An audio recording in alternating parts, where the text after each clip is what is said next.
ডাকাতের ছুরিকাঘাতে প্রাণ হারালেন তরুণ সেনা কর্মকর্তা তানজিম সারোয়ার নির্জন। কক্সবাজারের চকরিয়ায় যৌথ অভিযানে দায়িত্ব পালন করতে গিয়ে ঘটে এই মর্মান্তিক ঘটনা। ময়নাতদন্ত শেষে তানজিম সারোয়ারের মরদেহ নেওয়া হয়েছে গ্রামের বাড়ি টাঙ্গাইলে। পরিবারে নেমে এসেছে শোকের ছায়া। টাঙ্গাইল ও কক্সবাজার প্রতিনিধির সহায়তায় মাহিলা ইসলামের রিপোর্ট। সোনার টুকরা আমার ছেলে কোনোদিন নেগেটিভ কথা বলা জানে নাই।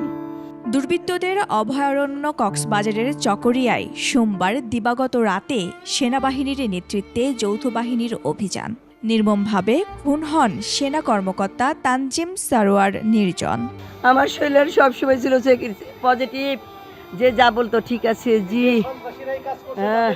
চকরিয়া উপজেলার ডুলহাজারা ইউনিয়নের পূর্ব মাইজপাড়া এলাকায় অভিযানে যৌথ বাহিনীর উপস্থিতি বুঝতে পেরে পালানোর সময় লেফটেন্যান্ট তানজিম সারোয়ার ধরে ফেলেন এক ডাকাত। সে সময় ডাকাত সেনাদের ধস্তাধস্তিও হয়, তবে ডাকাতদের আঘাতে ঘটনাস্থলেই মারাত্মক জখম হন চৌকস এই সেনা কর্মকর্তা। গুরুতর আহত অবস্থায় তাকে হাসপাতালে নিলে চিকিৎসক মৃত ঘোষণা করেন।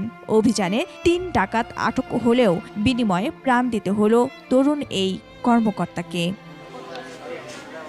একমাত্র ওয়ালটন এসি দিচ্ছে 1 বছরের রিপ্লেসমেন্ট গ্যারান্টি।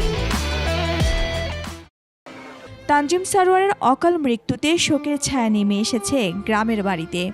একমাত্র ছেলের এমন মৃত্যু মেনে নিতে পারছেন না বাবা মা। আমি অবশ্যই আমার এই ছেলেটাকে যারা হত্যা করেছে, এরকম মৃত্যু যেন আর কারো না হয়, আর এটার দ্রুত বিচার করে এদের ফাঁসি কাস্টে ঝুলাবে, এটাই আমার আশা। সুষ্ঠু বিচারের দাবি জানিয়েছেন স্বজনেরা। মাহিলা ইসলাম, 21 টেলিভিশন।